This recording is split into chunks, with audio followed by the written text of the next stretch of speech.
Good evening and welcome to another episode of Let's Talk Business. Just a reminder, you can find us on Facebook, PHLV app, YouTube, and of course, Spotify. Great show last Monday, and as always, we have an awesome guest for tonight. But let me start with this. Niche or niche. What does it mean for small businesses?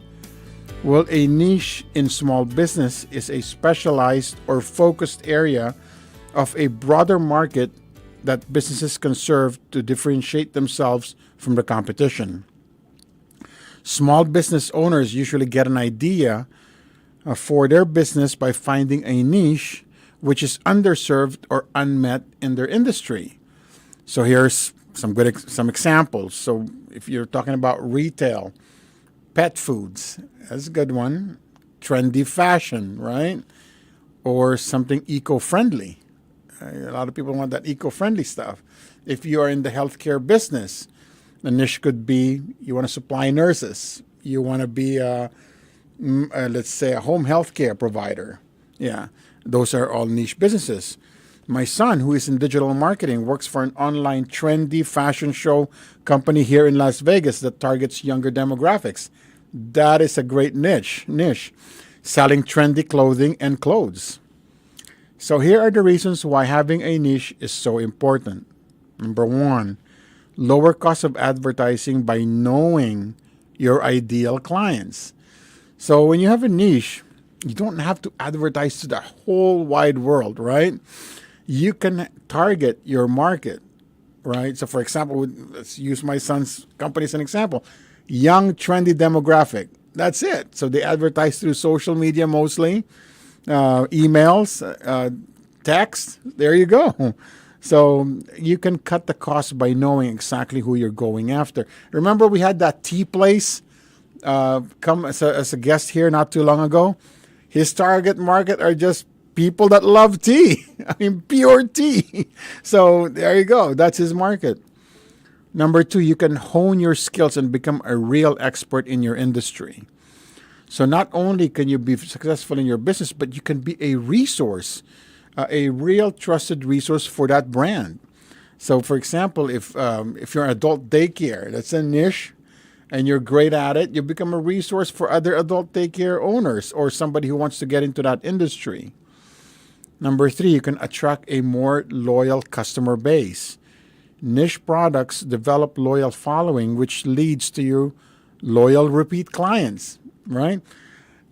One example, these bracelets that I use, for example, right?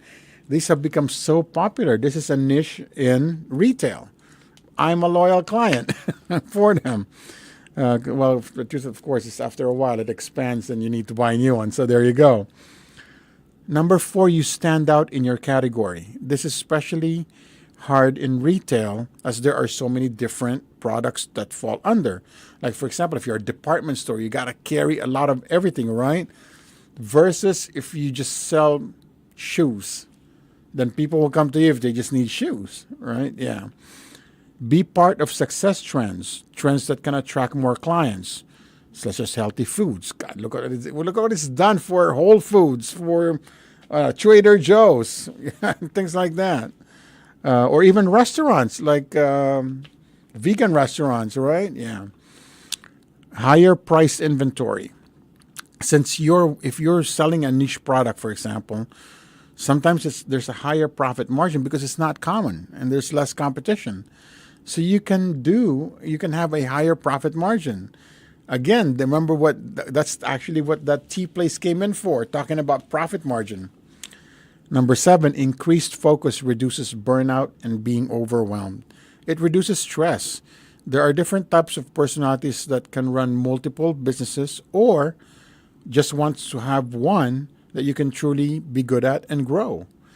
But it really depends on that person. But studies find that if you're focusing on one, it's less stressful.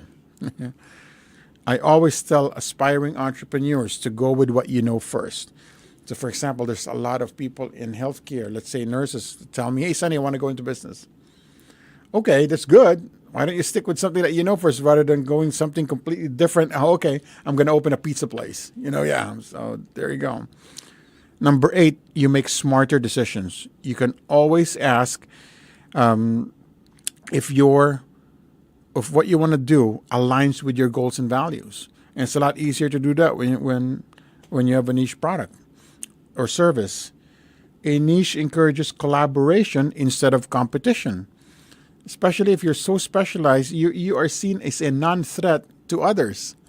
If you especially in retail, right? If you're a women's clothing store, how many women's clothing store are there? But if you have a niche product, then you're complementary to all the others. So how do you identify your niche? Identify your interests and passions. Remember, if you are working in an area that you don't care about, the odds of you being successful or leaving, it's a lot lower. Let's put it that way. A good example for me is this radio show. I love this radio show. That's why I just love doing it. So I pour a lot of energy into it. Identify problems that you can solve. Find problems your target customers are experiencing, then determine if you can actually solve that problem. Get their input and have conversations on possible solutions. We had another guest here before, my good friend from California who opened a non-medical ground transport. And there was a need in the area that he was in, and that's how we started. Research your competition. So you'll always find somebody who does the same thing that you have, but research their delivery, their price, their efficiency. Can you do it better? Can you find a way to make it even better? Determine the profitability. If your niche, if is it fair and competitive, and then you can determine your pricing. And then lastly, you test your idea in a market. If it works, then you can move forward. All right, so that's enough about niches. Let's take our break. When we come back, let's talk to somebody who can give us more insight into it. All right, let's take our break.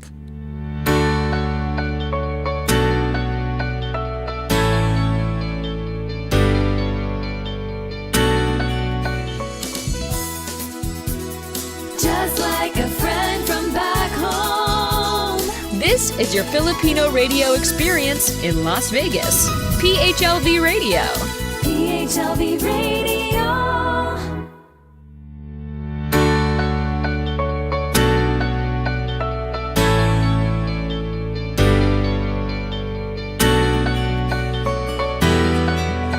Welcome back. So tonight we have a special guest. I'm sure a lot of our audience knows her from seeing her in different events in the community. She is the owner of the premier Filipiniana clothing here in Nevada. Ladies and gentlemen, please welcome Cirimel Pagnalawan. She is the owner of CMC Boutique. Good evening, Cirimel. Hello, thank you. everybody. How are you? I'm good. How are you, Tito Sonny? I'm good, thank you. So tell us about CMC Boutique. What do you do? How long have you been in business? Okay, so I'm sure, like Tito Sonny said, a lot of you know. But for those that don't know, CMC Boutique is a local Barong and Filipiniana store here in Las Vegas. We specialize in traditional, but our twist is we kind of like to modernize it a little bit and, keep the young generation in tune with the older generation. We've been in business, so this is a little bit of a long story, but I'll cut it short. We've been in business since 1997. Wow. But we actually weren't selling barongs back then. Okay. We started with furniture. No kidding. Yeah, we used to be a furniture store in 1997. My mom started that. Okay. That's wow. about it, yeah. When did you transition? So 2008, the economy, kind of took a plunge. Yeah. So my mom, she's very headstrong, determined, and she didn't want to give up, what she has built. So she was like, what can I do to, keep our business going? And she met with, people in the Filipino community, and she actually started a Filipino market. So we were selling the lumpia, the frozen lumpia, the siopao, all of that, and then just the snacks here and there. And what happened was she said a lot of people were calling her asking if we sell barongs. Okay. Because they said, oh, Filipino market, maybe they have barongs. And she said, no, but you know what? That's a good idea. It makes sense. Yeah. Yeah. And so that's how she started. She kind of did some research. She figured out where she can get barongs from, and this is where we are now. Oh, that's fantastic. Yeah. How about you? What inspired you to join and have this join? boutique. Oh, Filipino man. and Filipino attire. Yeah. Yeah, so the crazy part was I actually, growing up, I wasn't in tune with our culture a lot. And so I had my own job. I was working at a physical therapy clinic, and on the weekends, Fridays and Saturdays, I would help my mom at the store, just kind of here and there, kind of Sure. talk to the customers. And I actually started to really, really love it. Good for you. Just talking to the people, getting to know all these different, not just Filipinos, but when people have weddings, Yeah. you get to meet like their groomsmen and their bridesmaid, and they're of all ethnicities and cultures and race, and it's really fun to do that, and that's what made me love it. And I ended up quitting my job, and here's where I am full time, helping my Wow. parents. Yeah. Well, that's even better. I thought you were going to tell me you just wanted to modernize the Barong and Filipiniana attire since you're very trendy. Thank you. No, but the stuff that you guys sell is awesome. It's Thank you. fantastic. Because, back when in the Philippines, when the barongs were usually just your traditional beige barong, Yeah. that's it. I would always tell, like, my wife now and my friends before, well, okay, I only need one or two because they all look alike. Now you've got them in different colors, Yes. different styles. It's so cool. Yeah. Well, tell me, please give us some examples of things that you do to engage your demographic and help build your brand. Oh, okay. So to begin with, before I was helping my mom, Yeah. because a lot of the older generation, they're not too tech savvy. Mm-hmm. So my mom did was she kind of just did word of mouth. She made sure our Google ads were presentable, and we were searchable on Google and Yelp. She kind of built that a little bit herself. But she told me that a lot of it back then was word of mouth. So people would search us, or people would hear of us from other people. Yeah. And that's how they would find us. Okay. And then they would come back. And they would Loyal repeat. customers. There you go. Loyal customers. They would come back, Uh-huh. and then they would tell their friends. And it ended up, kind of reaching a little bit more into Las Vegas. It was still growing. This was probably about 2012, 2013. Okay. And then she kind of just kept that steady for the next few years. And then when I was able to quit my job and help her, I took on the social media aspect. Oh, there So you go. I grew the Instagram, I grew the Facebook. I actually had to do a lot of research because I was working in healthcare. I don't really know too much about it. So I did a lot, but like us young kids, we love social media. So I did a lot of research, and I also took some experience for myself. When I'm shopping online, what do I look for? Yeah. What attracts me, what makes me want to buy from a company, So I took that and put it into our social media, and the last, year and a half, it grew. We started reaching people in nice. Canada, in New York. Oh, do you ship too? Yeah, we ship Fantastic. worldwide. We're trying to get to, we had some people in Britain Yeah. reach out to us too. We're trying to get that. But it was really cool because we don't have a website yet. I'm working on that. But what happens is people will call us and they're like, oh, I'm making a trip out to Vegas next month. I'm going to come see you. And they're from New York or Florida. And it's Nice. so cool. That is good. Yeah. Is there any other place that you advertise or how to market your product? Yeah, so locally here we have Las Vegas Filipino Resource Guide. That's kind of what we're known for. And then by going to events, like the galas, we like to show ourselves and, let people know that we are the ones providing the barongs for everybody. And it's cool because we network, we meet a lot of our loyal customers. Sure. And right now we're trying to work on just growing more of the online presence. Online presence. Yes, No, that's fantastic. That's good. Yeah. Tell me if there's anything we can help you with that. I will. No, I love the fact that you have so much selection. Yeah. Of course, when you go to an event, everybody comes to you. So we don't want to be wearing the same one. Right. So I'm glad that they have so many varieties. So Yeah, and the it's cool pretty thing good. with that is, like you said, you don't want us to match. So you guys don't want to match. When you let us know that there's an event, or when the customers come in, we ask them, oh, what is this for? Just to kind of talk to them. And if they tell us it's a certain event and it's a big one coming up, my mom and I actually have a notebook, and we write the people's names and what they bought, So that way, when you come back, Oh. when another person comes in, we say, okay, let's make sure they're not all wearing the same Yeah. thing. So we Oh, try I like to do that. that. Yes, Yeah. really personalized service. Yes, very personalized. No, it's good to make sure, and I feel like you care. Yes, that's one Exactly. of our biggest goals is to show the people that we care. Good. Yeah. How important was it to find the right niche fit that fits your passion and what you wanted to do for the business? Oh, very, very important. My parents and I talk about this all the time because it's hard, to start a business. Of course, there's going to be like the downside, and sometimes the things that you pick are not going to be successful right away. Yeah. But I think for us, we knew for sure that we wanted something with the Filipino community. And so that was very important. And it's like, what can we do?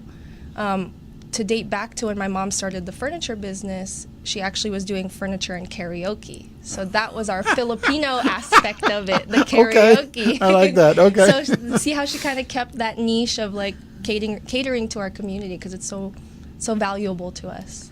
Now I see though, there's even non-Filipinos wearing our attire, barongs, yes. which is great. Yeah. I love it. Well, especially the Filipiniana wear. I mean, they're so stylish now, Yeah. especially with the different colors. Are you seeing that trend? Oh yeah, even online, TikTok, I see a lot of stuff on there. No kidding. People doing transitions and really cool videos, and they're not Filipino. And I think to us, it's very honoring, Yeah, to know definitely. that they know about our culture and Yeah. they're trying it out. It's beautiful. Actually, it's so funny you say that because I have a coworker and he's Caucasian. Okay. And he tells me, Sonny, I'm going to a Filipino event and somebody had given me a barong. How do you feel if I'm white and I wear one? I go, are you going to be offended? I go, hell no. I go, I love it.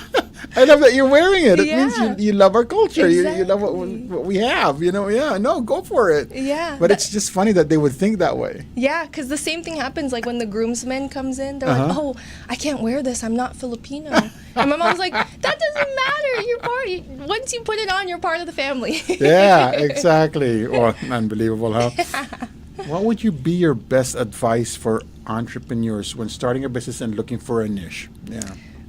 Definitely determination and perseverance are number one. Okay. You don't want to give up right away. Like I said, it's going to be difficult to start it out, but just put your heart into it. That's another advice is my parents and I really do things from the heart, and that is what will help you grow your passion.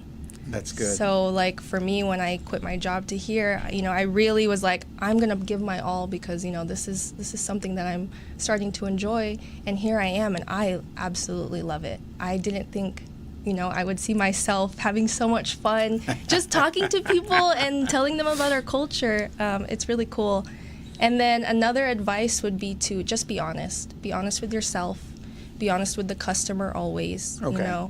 Listen to what their needs are. If you can do it for them. If you can't, then just let them know, and then you kind of meet in the middle. That's something we do with customers because we provide custom orders. Yeah. And we do everything we can to give them what they want. And sometimes it doesn't work out, and we find an alternative. And they still, are pretty happy and satisfied. Yeah. Yeah. And then finally, I think my last advice would be to just do what you love. Like you said earlier, if you do something that you don't really know much about it, Yeah. Start with something that you love, and it might bring you to Yeah. something else, and It's then true. do a lot of research. That is where you'll learn a lot, and you'll really dive into things. Definitely. For our audience, CMC, this is how we met, by the way. So I got to tell them the story. Yeah, So I was looking for a barong, of course. We had a gala that was coming. And like you said, it's hard to find one here. So then somebody had told us, hey, you should really check out CMC. And then, of course, what happens? I see you on TV. She was featured on Channel 5. CMC Boutique was Channel 5? I'm going to make sure. Channel 8. Sorry. Yeah. So it was featured on Channel 8. And then so I come in, and there you go. The store is fantastic. Like I said, the The selection is awesome. And then Sierra Mill over here turns out to be friends or went to school with my son. And friends with my other son's girlfriend. Yes, so what a it's a small small world. Just a small world. Yeah. But yeah. Any final word? Sorry. Oh, I did want to close out with this because, Sure. you know, this is something, like I said, our goal here with our business is to, you know, make an impact in our community and even just with everybody that comes into our store.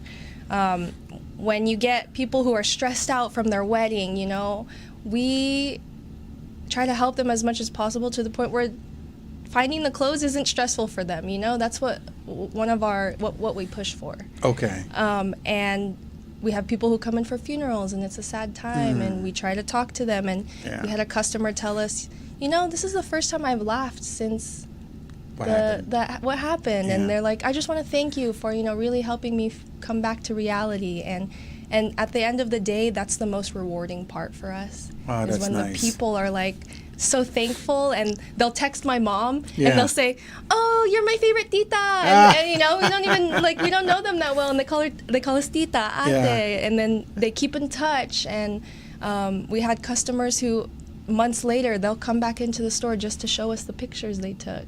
Oh, And that's nice. It's so nice, and this is like it really proves to us that this is why we love what we do and why we do what we love. Yeah. You know. Actually, thank you for reminding me. I gotta send you pictures of Yeah. me wearing your barong. Please do, so we can Add me post to your it. Facebook. Now you also do repairs, right? Yes, we do alterations in store in case that, you know, say the arms are too long, or say your wedding event is 6 months from now and you lose weight, we can certainly fix that for you. Yeah. That was nice of you to say Yeah. that instead of the other way. Okay, that's good. All right, Sirmel, thank you so much for coming in. Oh, All thank right, we you. really enjoyed you having in the show. And there you go. To our audience, CMC Boutique, they're on Decatur. If you need any Filipiniana wear, please come over. Yes, All right. and don't forget, we always give a discount. There you go. It's even better. Always a discount. All right, everybody. That is our show. Till next week. Good night. Take care.